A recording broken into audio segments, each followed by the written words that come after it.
Hai hai minasang, kembali lagi dengan Pandai Kotoba. Pandai Kotoba adalah tempat minasang untuk belajar bahasa Jepang dan juga budayanya. Nah udah lama banget nih kita nggak ketemu ya minasang. Nah kali ini Pandai Kotoba mau bahas tentang 5 hal penting yang harus kamu perhatikan sebelum kamu kerja di Jepang. Mungkin banyak nih minasang yang akan atau mau kerja di Jepang memiliki banyak sekali pertanyaan dan dirasa harus diperjelas sebelum keberangkatan ke perantauan. Dari mulai informasi detail mengenai pekerjaan atau budaya dan kebiasaan sehari-hari masyarakat di Jepang. Agar kita memiliki sedikit gambaran mengenai hidup dan bekerja di Jepang, yuk mari kita simak videonya sampai habis. Yang pertama, kamu harus memahami informasi job desk di lowongan kerja atau saat proses rekrutmen. Minasang, setelah memiliki niat untuk bekerja, tentu biasanya kita akan mencari tahu apakah ada lowongan kerja yang bisa kita lamar. Begitu pula saat kita mau kerja di Jepang.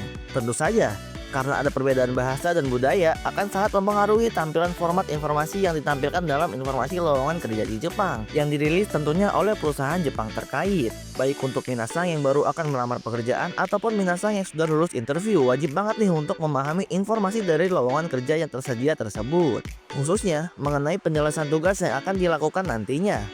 Mungkin banyak dari kita yang kaget atau kebingungan setelah kita berhasil lulus interview dan mulai bekerja di perusahaan yang kita lamar. Karena ternyata pekerjaan yang kita lakukan tidak sesuai dengan deskripsi yang tertera di lowongan kerja atau penjelasan pada saat sebelum mulai masuk bekerja.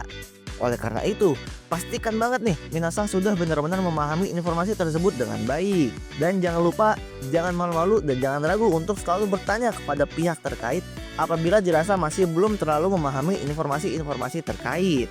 Selanjutnya, yang kedua, memahami kultur kerja perusahaan. Selain memahami pekerjaan apa yang akan minasang lakukan setelah lulus proses rangkaian wawancara kerja, pastikan juga nih minasang memahami budaya kerja perusahaan yang minasang lamar.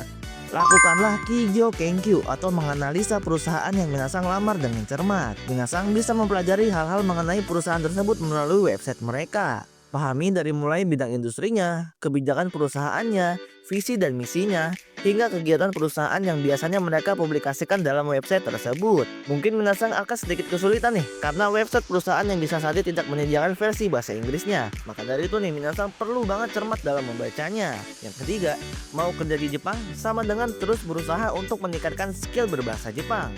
Perlu diketahui bahwa penggunaan bahasa Jepang dalam situasi formal atau bisnis tentu berbeda dengan bahasa Jepang yang digunakan sehari-hari.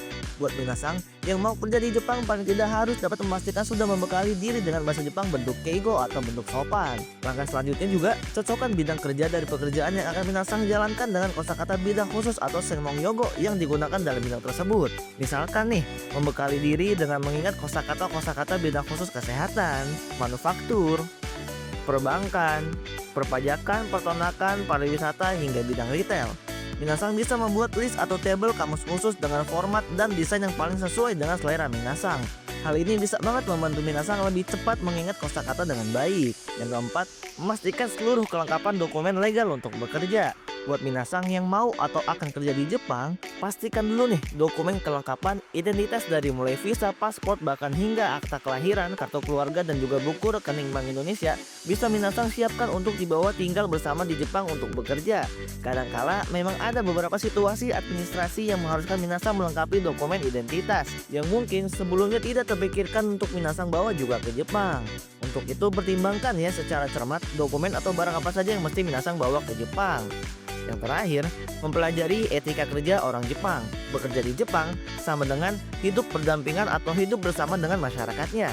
Jangan sampai kita mengalami culture shock ya, atau malah jadi membuat masalah karena tidak tahu dengan etika dan kebiasaan sehari-hari orang Jepang. Begitu pula dengan etika kerja, Jepang memiliki business manner yang berbeda daripada business manner negara-negara barat atau Indonesia. Jangan sampai nih, hal yang kita lakukan saat melakukan pekerjaan menimbulkan salah paham atau menyalahi aturan etika kerja orang Jepang. Oleh karena itu, pahami dasar-dasar etika kerja orang Jepang, misalnya seperti saling memberi salam, bertukar kartu nama, cara berpenampilan, menjawab telepon, atau memungkukkan badan. Nah, jadi gimana nih minasang? Kira-kira ada lagi nggak ya hal-hal yang mesti kita ketahui sebelum melamar kerja di Jepang? Atau mungkin beberapa hal yang wajib banget kita bawa ke Jepang? Nah, kalau misalkan minasang tahu, bisa banget nih kasih tahu di kolom komentar ya. Atau minasang bisa nih share video ini ke teman-teman minasang yang akan atau mau kerja di Jepang. Terima kasih sudah menonton video ini. Jangan lupa share, komen, dan juga subscribe channel YouTube Pandai Kotoba. Terima kasih. Ja, mata nih. Bye bye.